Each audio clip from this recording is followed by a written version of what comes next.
This week marks 6 years since a St. Louis police officer was shot and killed by one of her fellow officers. Nathaniel Hendren killed this woman, Caitlin Alex, while she was off duty January 24th, 2019. And tonight, her mother is raising new questions about what Hendren has been doing since his release from prison 3 months ago. Chief Investigative Reporter Lauren Traeger has the story. I wanted to talk to her, but it's no longer possible. For Amy, grief is forever. I cry every day, still take a shower, write her name on the shower wall. I miss her. Her daughter, Caitlin Alex, she says, was compassionate and kind. She was a beautiful person, inside and out.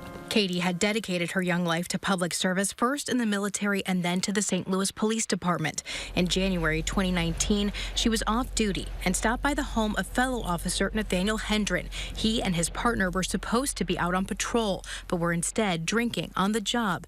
Hendren, in a game with a gun, fired a shot and hit Katie in the chest. Hendren pleaded guilty to involuntary manslaughter and in February 2020 was sentenced to 7 years in prison. He served 4 of those and was released on parole in October last year. He's going to remember that day, so I'm sure it's hard on him. Amy had pushed for more time, saying he will move on with his life when Katie cannot. I just hope he has learned something. I hope he goes to counseling. I hope he gets the help that he needs. But she says she was hurt to see recent pictures circulating online. Hendren at the Trainwreck Saloon in Maryland Heights, at least one other St. Louis police officer with him. I don't think he should be out having a great time with other officers, really. I don't.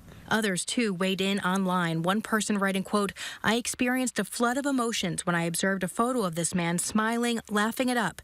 I see nothing to celebrate. I see no reason to rejoice." I just wish they would think before they do something like that, because it does hurt a lot of people. Hendren must abide by certain parole conditions. This document, obtained by First Alert 4 Investigates, says Hendren shall not consume alcoholic beverages nor enter any establishment where alcoholic beverages are the major items offered for sale. The pictures don't show him drinking. His attorney declined official comment, but we've been told there is currently no reason to believe he has violated the specific conditions of parole. If they do not do well in the community, they can be sent back. Doug Burris is the former head of federal probation and parole in our region. He says, in general, parole conditions are for the public and to help the person successfully re-enter society. When it comes to alcohol, is that a typical or pretty usual condition?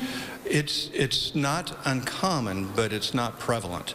It happens in less than half of the cases. An investigation, he says, would generally have occurred, especially when it comes to the definition of an establishment where alcohol beverages are the major items for sale. I know of businesses that have lunch throughout the day where they do not serve much alcohol, and then they have bands in the evening and make a lot of money off of alcohol. What would be the next steps? The Parole Commission takes violations extremely serious, and there's information online how to contact them, and if you were to do that, I'm sure they would get with the parole officer to act on it immediately. To live with that every day, knowing she's not here, is painful. It hurts. It hurts deep. I mean, my life is still not normal.